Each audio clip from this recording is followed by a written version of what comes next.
हुआ था? कहता जी सन 1942 में तो तैयारी से आने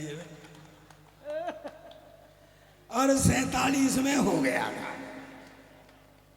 कहता जी अब आप मुझसे ये पूछोगे कि इसमें योगदान किसका तो वैसे तो सारी पब्लिक का योगदान था,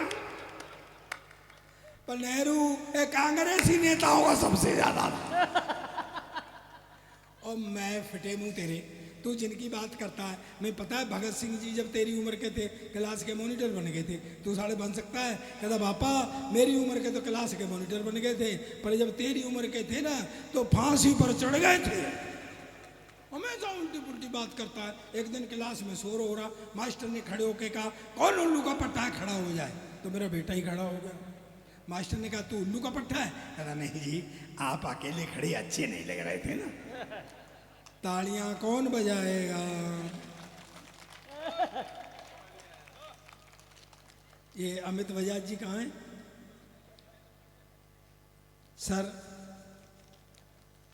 किसी न किसी बहाने से थोड़ी थोड़ी देर बाद खड़े हो जाया करो, इस कुर्सी को भी सांस लेनी होती है। आज बड़े भाई, इनसे बड़े भाई जो हैं वो मेरे बहुत पुराने वाकिफ हैं। बजाज साहब आए, बहुत देर बैठे रहे। मैं और बजाज साहब बड़े पुराने मित्र हैं। अफसार भाई है ना? हाँ, हम तो साथ ही रहते। इनकी शादी में गए थे अपन लोग, बजाज साहब की गए थे ना अफसार? देखो वो हाँ कह रहा है यार, भगवान कसम देश में झूठों की भी कमी नहीं है। मैं तो बजाज साहब की शादी में गया था। मैं जो कुछ कहूंगा सच कहूंगा, अदालत के सामने खड़ा हूं। तो गया था, ये हाथी पे चढ़ के गए थे। मैंने कहा बजाज साहब हाथी पे क्यों? कहते यार घोड़े ने मना कर दिया।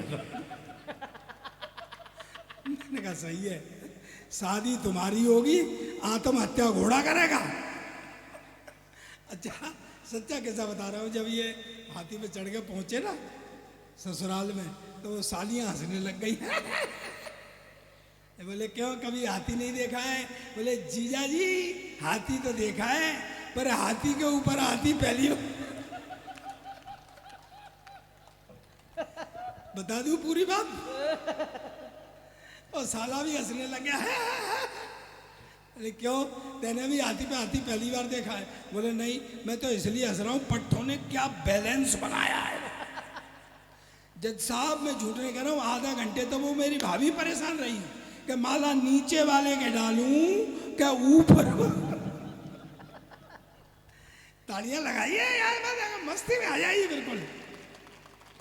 हाँ आनंद, जब तक आनंद में नहीं आएंगे आप तब तक। मैं एक बात बता देना चाहता हूँ, आप भी जानते हैं इस बात को, लोगों ने फेक ग्रुप बना रखे, सुबह लाफिंग ग्रुप बना रखे, बिना बात के हंसते, फिर थोड़ी देर बाद हंसी आने लगती है।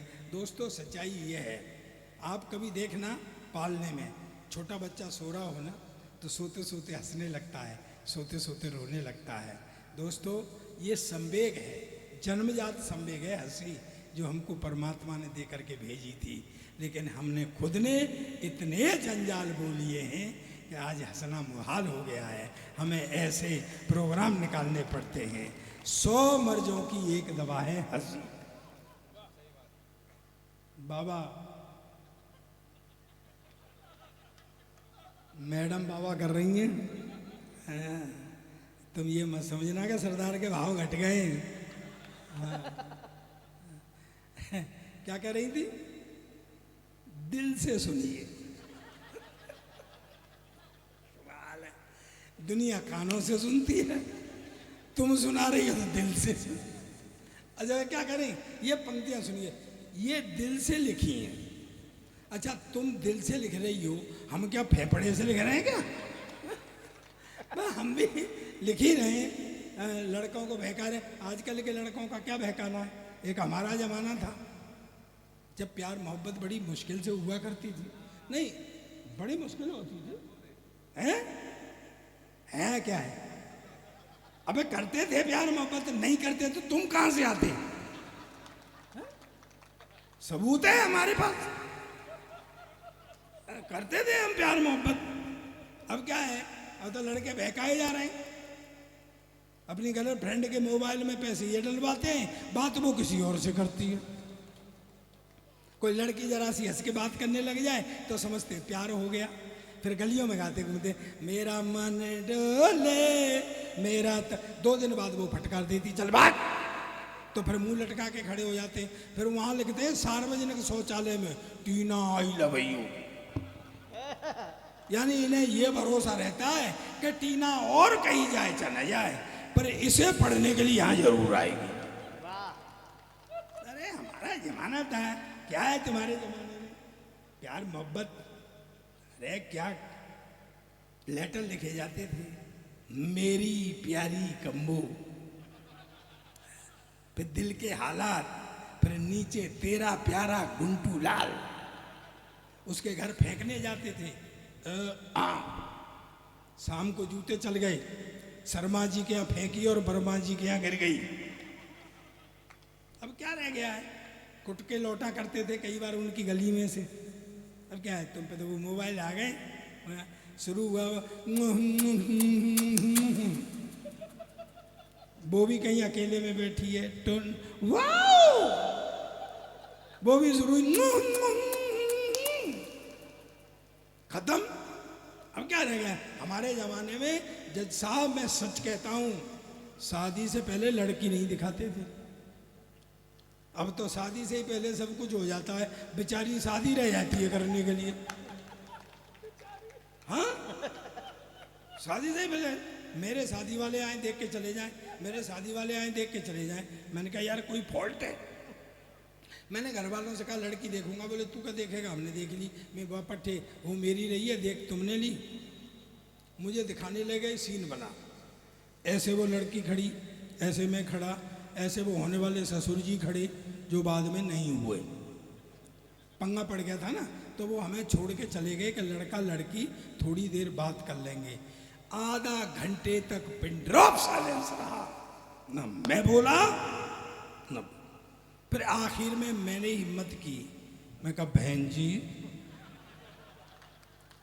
अब कितने भाई बहन हैं? कहती भाई साहब अब तक तो 2 थे, पर आप और आ जाएंगे तो 3 हो जाएंगे। ऐसे ही बहका देते थे, बिल्कुल हीरोइन जैसी है, ये समझ ले महिमा चौधरी जैसी है।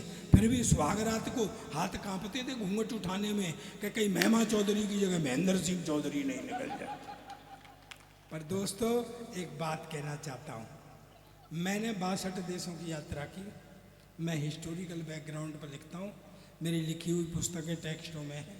आपसे एक बात शेयर करना चाहता हूँ, आज भी सोने से पहले मैं 15 मिनट पढ़ने की कोशिश करता हूँ। तालियों से रिसीव करना मेरी बात को कि जितनी उत्तम वैवाहिक संस्था अपने हिंदुस्तान की है, ऐसी न किसी देश की है न किसी समाज की। विदेशों में तो लोग हर साल बीवी बदल लेते हैं, ये फैसिलिटी इंडिया में कहाँ है? अपने तो जो पल्ले पड़ गई सो पड़ गई। और एक बात बताऊं, आदमी की हर हालत खराब ही है। घर में घुसते ही बीवी पहला ही जवाब ये देती है, दुनिया में अकल आ गई पर तुम में नहीं आई। आदमी हाँ ठीक है, चाहे वो जज्जी भली हो जाए, पर ये हालत घर में ऐसी ही रहती है सबकी। मैं सही कह रहा हूँ आपसे, जीवन की चलिए। अच्छा एक बात बड़ी आपने बहुत अच्छा पढ़ा हमारे चौहान ने, मेरी देशभक्ति हंसते हंसते होती है। मैं हत्या नहीं करता हूँ सर, मेरी ये देशभक्ति आपने मेरे मुंह से कई बार सुनी होगी, लेकिन फिर भी मस्ती में सुनना। एक अंग्रेज आया, मुझसे बोला सरदार जी तुम्हारा देश बहुत गरीब। मैं हंसते हंसते करूँगा सब, देशभक्ति भी, कविताएं भी। और क्यों दोस्तों, जब हम हंसते हंसते फांसी चढ़ सकते हैं तो क्या हंसते हंसते हम अपनी कविताएं नहीं कर सकते? हम अपनी दोस्तों आपने संभाल के रखा है, भोले बाबा आपको बनाए रखें और मेरे जीवन का पुण्य सब आपको लगेगा। वाह, महाकाल के, हालांकि मैं भी रुद्र अवतार ही हूँ तो आप महाकाल के सेवक हैं, बहुत बहुत धन्यवाद। बेटा बैठ जा, तू उसको बार बार छेड़ाछाड़ी मत कर। ओ जामंत बैठ जा ना तू भाई।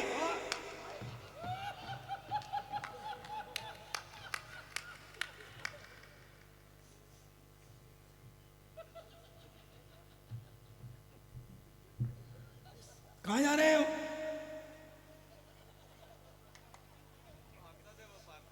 हैं? अरे पार्षद हो तो क्या बात है पार्षद, अब इस समय का कोई नाली साफ हो रही है जो पार्षद? सुबह आएंगे वो तो, सुबह तड़के ही आ जाते होंगे आपके घर। ऐसे ऐसे लोगों के मुंह देखने पड़ते हैं जिनके उनके घर वाले नहीं देखते। अरे क्या पार्षद जी, नाली भरी हुई पड़ी है। पार्षद कह रहे मैं क्या करूँगा? अरे बोले साहब क्या बात है, आपका तो जरा जबान हिलाने का काम है। नहीं मतलब कह के साफ हो जाएगी।